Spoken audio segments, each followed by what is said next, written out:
Olá, meus queridos irmãos e estimados ouvintes. É um prazer para mim estar em contato com vocês, mais uma vez, trazendo algumas ponderações que julgamos importantes e necessárias para a nossa vida.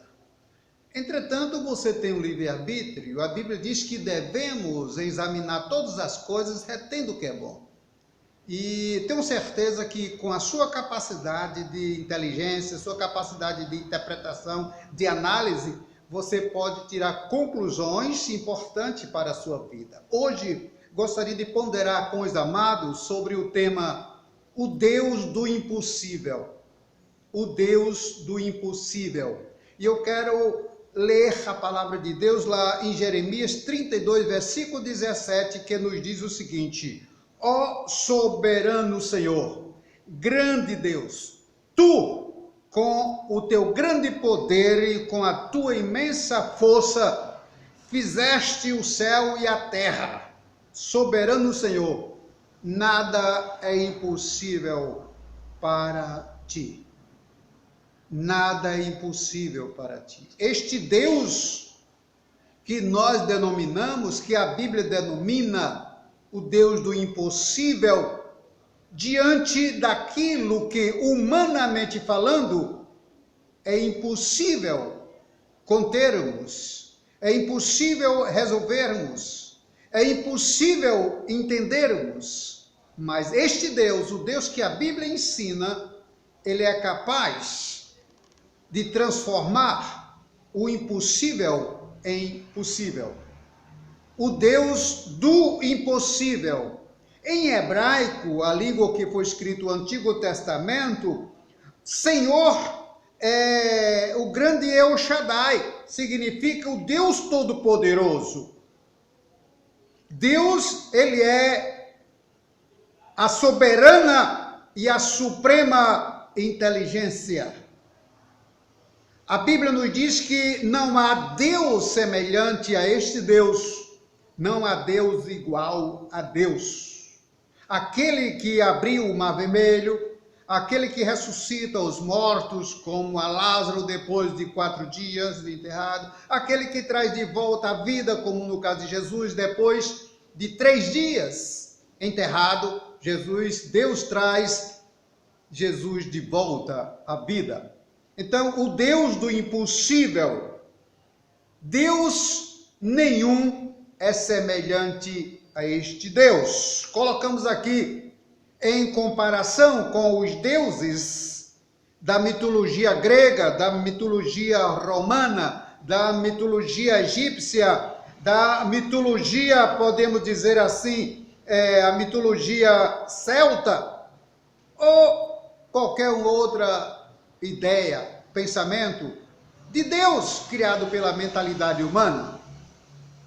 Deus da Bíblia não é Deus igual o Deus da mentalidade humana. É um Deus transcendental que vai além.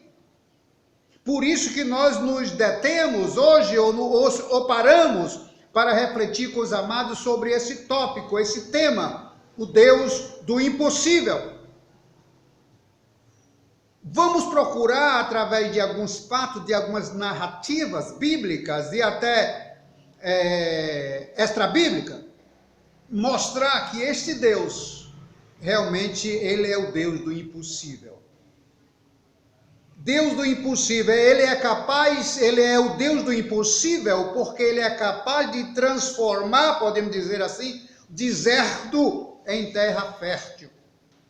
Baseado lá no Salmo 107, versículo 35, nós temos a seguinte leitura: transformou o deserto em lençóis de águas e a terra árida em manancial. Ou seja, de um nada, Deus faz o tudo. Ou seja, Deus transforma o deserto em terra fértil. Deus do impossível. Ele é o Deus do impossível porque ele transforma maldição em bênção, tragédias em bênção. Ele transforma o opróbrio em bênção. E nós vamos ver alguns casos narrados na própria Bíblia. esse Deus é o Deus do impossível, porque transforma o opróbrio, maldição em bênção. O primeiro fato que nós gostaríamos de narrar aqui é o caso de Naamã, que está escrito lá em 2 Reis, capítulo 5. Naamã era o comandante do exército do rei da Síria. E a Bíblia conta que um dia os sírios, o rei e seu exército, enfrentaram Israel e dominaram, sitiaram Israel, ao ponto de levar muitas pessoas como cativos, como escravos para a Síria. E dentre essas pessoas, a Bíblia narra que foi levada uma família, e dentre essa família uma criança de 12 anos, que passou a morar com o rei Naamã, que foi ser serva da esposa de Naamã, a rainha, da esposa de Naamã. E esta serva, oriunda do povo de Israel, que tinha uma linhagem divina de Deus, descobriu um segredo na vida de Naamã. Naamã, apesar de ser um comandante, era um homem leproso. A doença lepra, na época, era algo repugnante. Na época, a lepra obrigava o ser humano a se retirar da cidade, se retirar de entre o povo, as pessoas, e se declarar imundo, ao ponto de a lepra ser sinônimo de pecado. E aquela criada que tinha um sentimento de Deus, um sentimento cristão, bíblico, ela se compadecia de Naamã. E ela falou para a esposa de Naamã que conhecia um profeta, conhecia um Deus em Samaria, que era capaz de curar Naamã. A história, todos nós já sabemos, principalmente quem lê a Bíblia. Então, tudo isso aconteceu, Naamã foi curado milagrosamente. Aquele opróbrio, aquela maldição de Naamã se converteu em bênção, porque todo mundo, através do milagre, do episódio da cura de Naamã, passaram a ter um respeito reverencial pelo Deus de Israel. A Bíblia diz que a pele de Naamã, após a cura, tornou-se semelhante à pele de um recém-nascido, de uma criança. Deus é o Deus do impossível, porque Ele é capaz de transformar maldição em bênção, capaz de transformar opróbrio em bênção, desonra em bênção, como foi no caso de Naamã, também no caso de Raabe. A história de Raabe está narrada no livro de Josué. Raabe era fruto de uma maldição hereditária. A história diz que a Raabe vinha de uma linhagem de prostitutos, de prostituta. Mas Raabe recebeu em Jericó os espias enviados por Josué para ver como estava a terra. E a Bíblia nos diz que ela tratou os servos de Deus com tal reverência, com tal atenção, com tal temor, e os acolheu na sua casa. E por causa desse tratamento ao Deus de Israel, esse temor, Deus converte a maldição, o opróbrio da vida, da família de Raabe em bênção. Como, pastor? Raabe, para quem não sabe, de prostituta, ela veio a fazer parte da linhagem de Jesus. Glória a Deus. Amém. Ela veio fazer parte da linhagem de Jesus. Deus é um Deus do impossível, porque converte maldição em bênção. Poderíamos citar outros exemplos, como Agar, o caso de Agar. Podia citar outros exemplos, como o caso do próprio Moisés, que foi jogado no rio, mas Deus providenciou uma saída abençoada. E assim por diante. Deus converte realmente opróbrio, maldição em bênção. O nosso último tópico, eu quero falar sobre Deus é o Deus do impossível porque ele é capaz de transformar o mal em bem. Ele é capaz de transformar o mal em bem. Há várias histórias na Bíblia onde Deus transforma o mal em bem. Mas vamos citar só algumas. Primeiro, a linda história dos hebreus, Sadraque, Mesaque e Abidnego. Homens que temiam ao Deus verdadeiro, o Deus da Bíblia, mas foram para um país idólatra, onde o rei queria sujeitá-los a servir e a adorar as suas imagens de escultura, e eles não aceitaram. E na época, o que predominava era a lei dos medos e persas, lei cruéis, que não podiam ser revogadas, e mediante as leis dos medos e persas, quando alguém se rebelavam contra uma autoridade, um rei, eram sentenciados. Podiam ser mortos na forca, podiam ser mortos na cova dos leões, ou podiam ser mortos numa fornalha. Sadraque, Mesaque e Abidnego, como nós já sabemos, não se submeteram à ordem do rei e foram sentenciados, foram condenados a morrerem na fornalha de fogo ardente. E a história de como Deus reverteu a situação, os irmãos já conhecem. Deus não os livrou da fornalha, mas livrou na fornalha. E lá na fornalha estava Deus com eles, ao ponto de não deixar que o fogo os consumisse. E resumindo, a bênção, o mal em bênção, o mal em bem. Depois que o rei percebeu que por trás daquele homem havia uma confiança, havia uma fé em um Deus sobrenatural, ele passou a temer o Deus de Sadraque, Mesaque e Abidnego. E a história diz que ele tirou aquele jovem da fornalha, chamou para fora e constituiu aqueles homens como conselheiros, como os principais homens do seu reinado da corte. Deus é um Deus do impossível, porque converte de fato o mal em bênção. Nós temos a linda história de Esther. Esther, que vinha de uma linhagem de pessoas humildes, simples, pobres. Um dia ela concorreu, aconselhado por alguém, ao concurso de rainha para substituir a Vasti, que era a mulher de Assuero.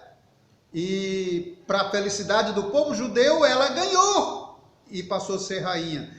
No momento existia uma conspiração, existia uma ordem para se exterminar com o povo judeu.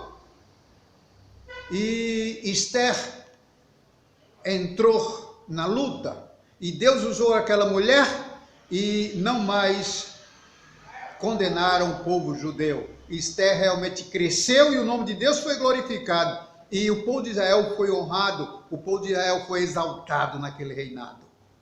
Os irmãos sabem da história. Então, Deus é o Deus do impossível, porque Ele converte de fato o mal em bem. E o último episódio que temos é a história do famoso José do Egito, que vocês conhecem, está passando na televisão o filme dele.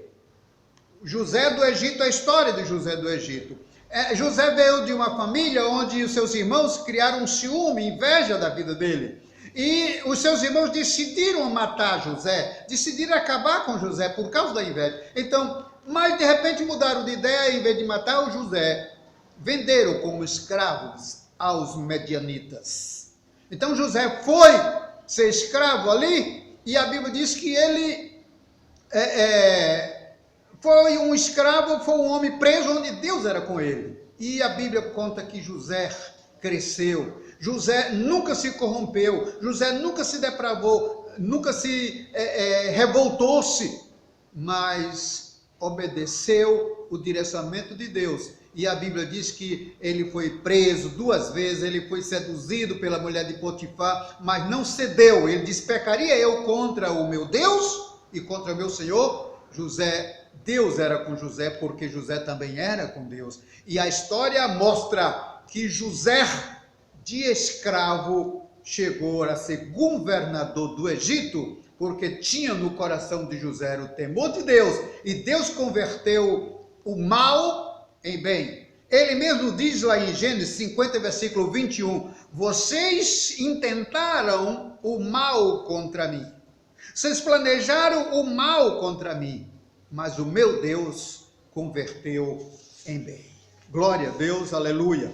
O nosso Deus é um Deus do impossível, porque Ele converte o opróbrio em bênção, o mal em bênção, transforma a tristeza em alegria, o deserto em mananciais. Esse é o Deus do impossível. Meus queridos, gostaria de concluir dizendo o seguinte: o Deus da Bíblia é um Deus sem igual, incomparável, é o Deus do impossível. Ele é capaz de transformar o mal em bênção, maldição em bênção, tragédias em vitória, na sua vida, na minha vida, na vida da história da humanidade. Os caminhos de Deus são perfeitos, os planos de Deus são, digamos, invioláveis, os projetos de Deus são cumpridos dia após dia.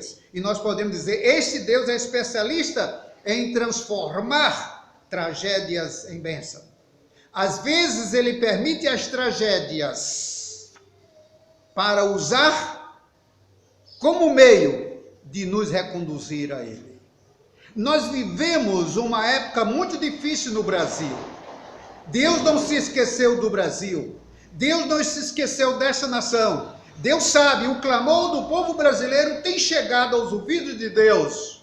E Deus está permitindo, Deus está deixando que as coisas aconteçam, que é para mostrar que Ele é Deus em qualquer nação, que Ele é Deus em qualquer situação, que Ele é Deus, Ele é o dono, Ele é o soberano governador deste universo, não é o homem que manda. A última palavra não é do médico, a última palavra não é das autoridades, a última palavra não é do advogado, a última palavra é de Deus. A última palavra é de Deus. Ele é o dono deste universo, Ele é o dono desta nação. Que Deus abençoe e aplique a sua palavra no teu, no meu, nos nossos corações. Amém e amém.